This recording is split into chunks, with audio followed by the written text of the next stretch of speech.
Bison Media Zone on WDAY Extra. Welcome, everybody, to this week's edition of the Bison Media Zone on WDAY Extra. We're joined by the Forum's Mike McFeely for the next half hour to get you ready for NDSU's matchup with Tennessee State. Look ahead at some other FCS games this weekend. I promised him this is a no uniform or helmet conversation for the next half hour, so we're free of that. That's all coming next week. That was correct. That's why I had you on this week, because we're not going to do it till next week. It's great to see you, bud. We've talked plenty on the Citadel. We'll look ahead now to the Tennessee State game, but there's a couple topics I know that we didn't get time with Hot Mike yesterday I wanted to expound on with you today. First off, what we saw, game one, and it's so easy in college football to draw massive overreactions because they don't play any preseason games. But what did you take, I guess, what you saw from the Bison in game one that either stood out to you or maybe I didn't expect that in game one? Yeah, I don't know if there was anything that I didn't expect. Maybe the play of some of the real young receivers. Reese Kessel played more than I thought he was going to. Not that I had any insight how much he was going to play, but boy, he had a nice catch and just was on the field more than I thought. I just was so impressed by NDSU's defense. And I think you and I were in agreement before the season that maybe the offense was going to have some, I don't want to say growing pains, but maybe some just fits and starts. That's a great way to say it. Just because they're going to look really good sometimes, and they had that, and was part of that because of the rain. Probably it was. But they still have some growth to do on the offensive line for sure. Tim Palsek, who again loves when we ask him about the offensive line, and every time we get an opportunity to talk to him, he's still mixing and matching. I mean, he keeps trying to downplay that and say it doesn't. I don't need 5. I need 7 or 8. Right. Well, at some point you are going to need 5. There's only 5 on the field, and you want your best 5 out there, which he has said. Yep. But so that's still kind of a work in progress. I just thought the defense, and I've said this before in other settings, but they just look different this year on defense. To me, they just physically is the one, and I think they're fast. I think underrated factor is their speed. Yes. Which they hadn't had at the linebacker spot, I think, over the last couple of years in terms of speed. Not the speed they want or that they expect at their level. And I had indications from talking to some other people that know the program well. They told me they're going to be maybe better at linebacker with what they're going to have on the field this year. Now, I want to go back to offensive line because Griffin Empey got some, don't roll your eyes at me, run at right tackle in the game. Jack Lewinsky came in early in the game to spell Nate Tosted at left guard. The Empey thing is intriguing to me because him getting out there at right tackle, and Polisic said it a couple times, like, we're going to do that more. Is that maybe a future position change, maybe leaving later this year? Well, and see, that's, and here's the intrigue, and here's the speculation and all the stuff we're not supposed to do, but we can because that's what we do. Is the coaching staff not thinking that the people that they have out there, that's like what I long term, are they going to not be able to do the job? And so are they looking at Griffin Empey to maybe be the guy out there by the time said he's their most valuable lineman. Yes, said that yesterday. But then the flip side of that is North Dakota State has long been known for moving guys around. Mason Miller played 3 different positions. Gray Zabel played 4 different positions. The NDSU, one of their great strengths is that they have versatile offensive linemen. And Tim Palsek this year has said, maybe we don't have the biggest guys this year. Everybody's used to the 6'6" guys with arms, as wide as the Fargo Dome out there. They're not like that this year, but maybe they're more versatile. Maybe the Griffin Empey can play inside, play outside, play right, play left. And so maybe we're going to see that. He also said, I think in last week's press conference, I don't care how tall he is, which I think is a reference to something I'm sure I said about how tall an offensive lineman. But you're right on that. Jalen Sundell, another guy, played 3 spots in his time at NDSU. I mean, just so many of them did. I mean, they're just not locked into one position. But I don't know if it's more that maybe they're not thinking Josh Mangan down the road can do it. That's what I was getting at early on. Is that part of the deal here, or is it truly just? And I thought Tim made a reference yesterday to we have to be prepared because guys go down it's like, well, okay. I mean, you have to be prepared, and that's good coaching, and you have an opportunity in these first 3 games for sure to be able to try some different things because they don't, frankly, have a top-level opponent through these first 3 games. Right. Again, they're going to get out there and play. I just don't know how good we're going to see the competition until South Dakota at the end of September. No, but it's still game reps. Yep. I mean, you're still out there and you're still having to make plays. And so that, Josh Mangan, I thought played okay. Yeah. But there was a couple times, one for sure, where he got beat. Yes. I mean, Cole Payton had to step up and take off. And so it's interesting. It's just, again, what's the only market, especially in FCS in the country, where we're spending 5 minutes on live television talking about the offensive line of a college football team? It's Fargo. There's no doubt about it. The guy he blocked for is Barika Penu, and I wanted to give you some more run to talk about Barika, about what he did on Saturday. Now as officially anointed as the guy, how did you feel like he ran? I thought he ran really well. I thought Barika, I mentioned yesterday in your program, and I actually talked to Barika about it at the press availability yesterday, was earlier in his career, and I think even up to last year, I thought Barika was at times maybe trying to be too choosy on trying to find a hole and trying to maybe hesitate. And this year, so far in one game, it's been get the ball, go, and hit the hole and go. And I asked Barika about that yesterday, and he agreed. I said, what's been the biggest improvement you've made? He said, I'm just more decisive with the ball. The other thing is interesting is, I said, Barika, you're an old track guy, and I know that tracksters, they like to feel good, right? It's all about always everything in sync, the body feeling great. And I said, so is that? He said, and he himself said, I've improved there, where I realize now I'm not going to feel great every day. I'm going to be sore. I'm going to be stiff. I'm going to take hits. I can't be perfectly healthy on every day of playing college football as a college running back. Polisic brought this up to you and I when we were up at fall camp after a practice, and he said, I think we're going to be better at running back this season. And that's, let's make this clear, because some people in other markets took that as an opportunity to say that, well, Marty Brown wasn't that good.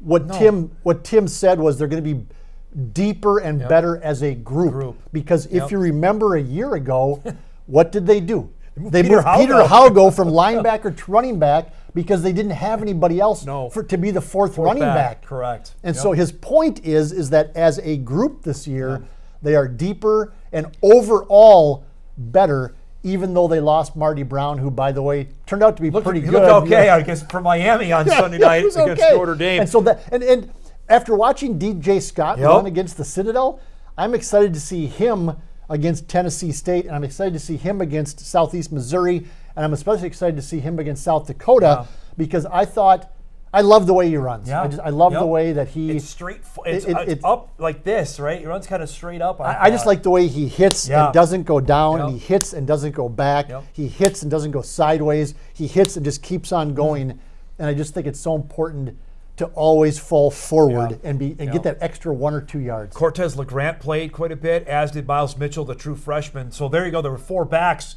And Owen Johnson got in the mix as well at running back for the game. Miles Mitchell has a little ways to go. And that was I know it was the backups. I know it was the twos versus twos, but I think maybe he's got some figuring out still to do. He's a true freshman. Correct. So. The opponent is Tennessee State, which is probably secondary for Bison fans because they're going to Nashville, Tennessee. Nissan Stadium is the home of the Tennessee Titans. That's where the game we played. Tennessee State, Mike, comes in 1-0. They beat North Carolina A&T, needed a late field goal miss to win it 24-21. This is not Eddie George's team that we saw a year ago that made the FCS playoffs. They have 83 new players. Well, now Tim corrected me. They have 83 players who left. Oh, okay. He doesn't know if they replaced them all. So 83 of 100 and they probably wouldn't carry 120, 105. 83. Let's just left. say they have a chunk of new players. They have a large majority of new players. Team. And remember, last year's Tennessee State team was a playoff team, but the score in Fargo was 52-7. Correct. And it was not even close. They just couldn't compete. So if NSU's team last year was probably more polished at this stage of the season, more senior laden. But boy, if you have 83 guys who left off a team that lost 52-7 and they're replaced by a bunch of guys you don't know anything about, I'm not sure how this is going to turn out. Reggie Barlow is the coach who came in from the United Football League, coached the DC team there. Polisic was telling us yesterday he was watching a lot of spring football video because that's where Barlow coached before he got the job in Nashville at Tennessee State. To me, it's hard to judge this opponent. I just don't know. And Polisic said it. I'm not going to get up here and pretend I know much about this team with how many new guys they have. Yeah, and I took the opportunity yesterday in preparation for this to watch what video I could find. No, I have no life. Of Tennessee State's game against North Carolina A&T last Saturday, which was 24-21 in favor of TSU. I know that they broke some big plays. There's 3 plays over 51 yards that went for touchdowns for TSU. I don't know how good they are. Aside from those 3 plays, there wasn't a lot going on offensively. This is probably more people are interested in is the stadium itself. The experience. That to me is what Bison fans, well, I'm really interested, Mike, how many fans are going to go. Something I know you and I are both going to talk about once we get down there is the actual, it's the destination part. It's the opponent means nothing. It's the actual right. going right. to the game This is not about polishing your playoff resume or trying to provide an entertaining game for the fans. This is about having a place to go for the fans who can afford to do so go watch the game. And go party on Broadway in Nashville and check out an NFL stadium. I think it's cool, and Polisic mentioned this yesterday, that the players are going to get to experience an NFL stadium, which you and I have been fortunate in our careers to be in a lot of them and see the bowels of the stadiums and see the facilities Locker and room the area is pretty and sweet. Woo, it's cool for kids from rural North Dakota, rural Minnesota, rural Wisconsin, rural Nebraska, wherever, to go and see the inner workings of an NFL stadium. Yeah, and I'm sure for some Bison fans, they're plotting out making this 2 times this year because obviously with the FCS championship game being in Nashville at Vanderbilt's campus in early January. And I'm actually interested. I'm going to try to buzz over there on the Friday when we get down there and kind of check out that area and send some reports back because nothing is guaranteed, but North Dakota State is likely going to be in the mix, barring some sort of catastrophic situation, injuries or something. But they're likely going to be in the mix, and it's going to be different if whoever gets down there, whether it's South Dakota State, North Dakota State, whomever, it's going to be a different experience than Frisco. All right, so Nashville's off the board. Vegas is coming off the board. Is another spot you would like to see the Bison hit in the near future on the destination site? How about Ireland? Okay. I haven't had a chance to give Matt Larson the heads up that I want that. I've spent all my time with him saying, do the FBS. Would you please? Would you get this done? I'm tired of waiting. I'm 59 years old now. I need to get this done. How about an international game? Let's be the FCS program. Trendsetter there. Let's have NDSU be the FCS program to go play whomever. Holy Cross or somebody like that. Yeah, over I don't know if Holy Cross is Irish. I have no idea. You can take it. Sounds like it. All right, we'll break. Boston, we come back. Where's Holy Cross? Let's look ahead to the games coming up this week. A couple of spotlight games, including one in Bozeman. We'll chat about that. We wrap up the Bison Media Zone on this Wednesday morning on WDAY Extra right after this.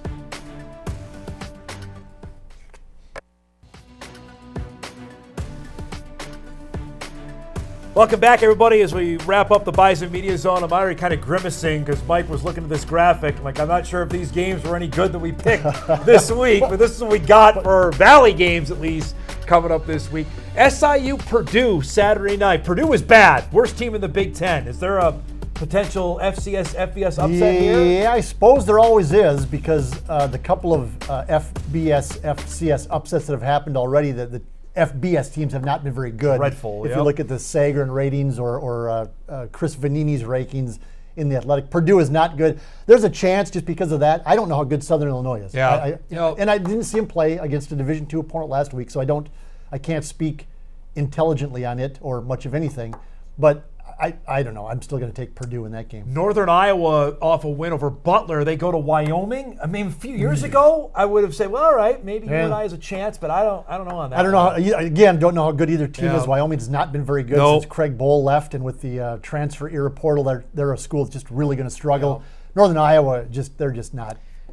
close to what they once were. St. Thomas goes to Moscow to play Idaho. Of course, we're going to see the Tommies at the end of the regular season. They come to Fargo. That's some aggressive scheduling there by Mike Russo. Yeah, the Tommies are playing both Idaho and NDSU. I don't know.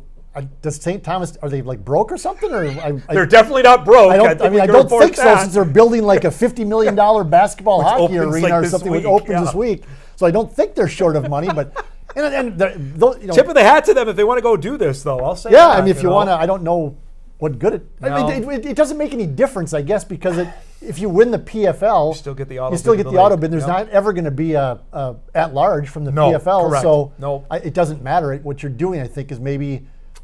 Iron sharpens iron. Beating up your team, though. Possibly. You've got that. We'll see how good the PFL is. Yep. Save the best for last. Their top left corner, Mike, is South Dakota State, Montana State, 7 o'clock Saturday night in Bozeman. We've been talking about this game for the better part of a couple months. Yeah. The Jacks, I would say, looked okay in beating Sac State. Montana State got its doors blown off by Oregon. Yeah, I was not overly impressed with the way South Dakota State played. I didn't think Sac State was good at all. No, that was you talked about the hype train is all hat and no cattle. There. That would describe that program. But I don't. Montana State, we just don't know. Yeah. Tommy Mellott was such a huge part of that offense, and with him gone, I don't know if the new quarterback is any good. I just don't know. Yeah. I'm gonna hot take city. Okay, right, we're going. Let's do it. South Dakota State big. Wow, Jacks win big. South Dakota State big.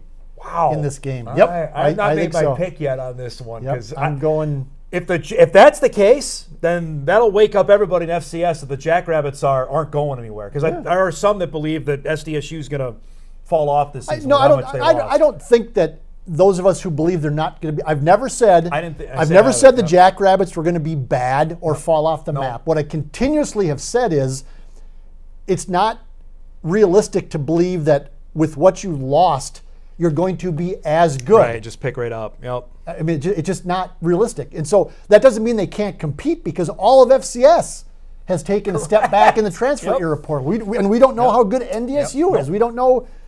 We just don't know.